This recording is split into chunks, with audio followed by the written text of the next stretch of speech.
Like, tulungan ko na po kayo sa'yo. Sige, thank you.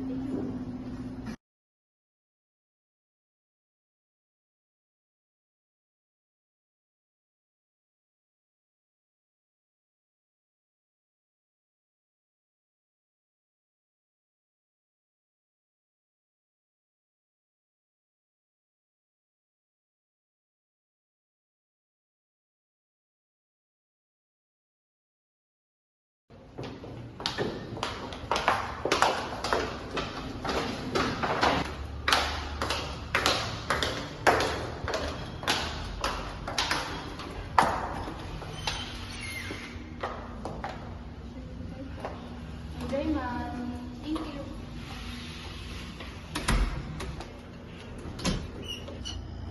Sa isang single bed, I booked the last king room. Dapat dalawa to.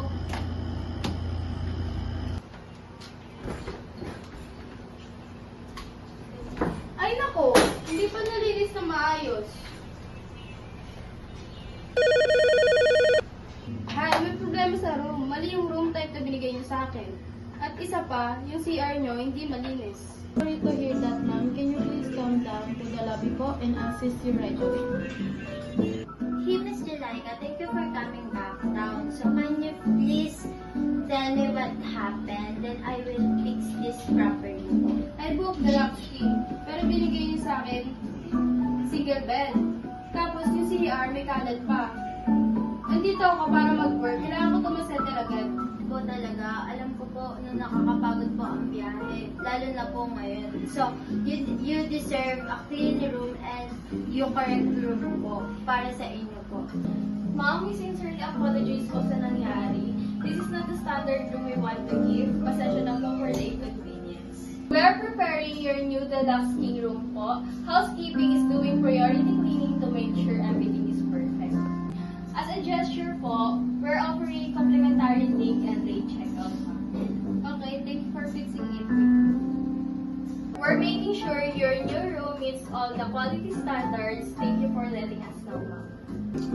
Miss Jelika, here's your complimentary iced tea po. Please relax po muna while we prepare your room po. Thank you, I appreciate it. Yes. Okay. Sige. Salamat. Excuse me, Miss Jelika. Your room is already na po. So, this is your key card and I will assist your things po.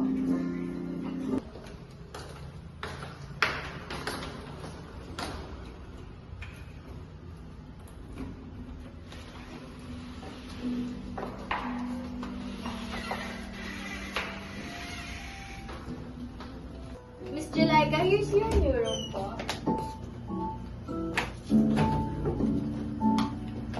Mom, thank you for your patience po. We appreciate you giving us the chance to correct the issue. If you need anything during your stay, please let us know po. Thank you for informing us about your problem. Your feedbacks help us improve. Thank you for resolving everything. I appreciated how fast you handled it. If you need extra cleaning and amenities, you can call a housekeeper and enjoy your stay. Enjoy your stay, ma'am. Thank you.